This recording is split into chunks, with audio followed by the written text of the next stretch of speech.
بسم اللہ الرحمن الرحیم۔ السلام علیکم ورحمۃ اللہ وبرکاتہ۔ آج کی اس ویڈیو میں بات کریں گے رزق میں برکت اور تنگ دستی سے نجات کا قرآنی وظیفہ۔ اکثر لوگ یہ شکایت کرتے ہیں کہ ہمارے رزق میں برکت نہیں اور ہمارے رزق میں تنگ دستی ہے۔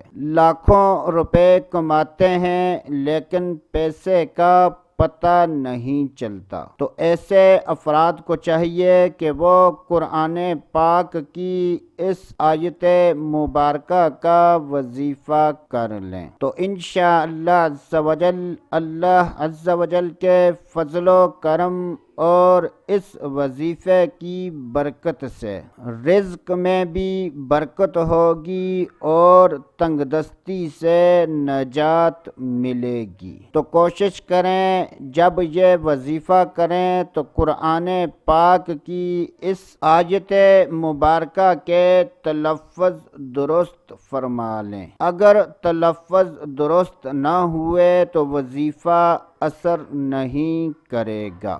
جب تک رزق میں برکت کا آپ کو اندازہ نہ ہو یا تنگ دستی سے نجات نہ ملے تو گھر کے افراد میں سے کوئی ایک فرد روزانہ اس آیت مبارکہ کو 151 مرتبہ پڑھ لے۔ 151 مرتبہ پڑھنے کے بعد اللہ تبارک و تعالی کی بارگاہ میں رزق میں برکت اور تنگ دستی سے نجات کی دعا کریں تو اللہ عز و جل کے فضل و کرم سے رزق میں برکت ہوگی اور تنگ دستی سے نجات ملے گی۔ تو کوشش کریں تعداد کم یا زیادہ نہ ہو۔ تو وہ آیت مبارکہ یہ ہے: وَلَقَدْ مَكَّنَّاكُمْ فِي الْأَرْضِ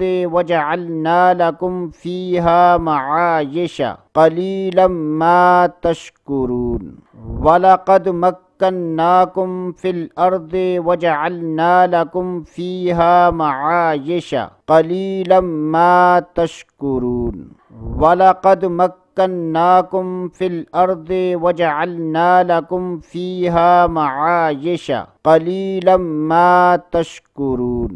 یہ آیت مبارکہ سورۃ الاعراف کی آیت نمبر 10 ہے۔ اللہ عز و جل سے دعا ہے کہ اللہ عز و جل جن لوگوں کے رزق میں برکت نہیں اور تنگ دستی ہے تو ان کو یہ وظیفہ کرنے کی توفیق عطا فرما اور اس وظیفے کی برکت سے ان کے رزق میں برکت فرما اور تنگ دستی سے نجات فرما۔ تو دوستو آج کے لیے اتنا ہی، اگلی ویڈیو تک اجازت، اللہ حافظ۔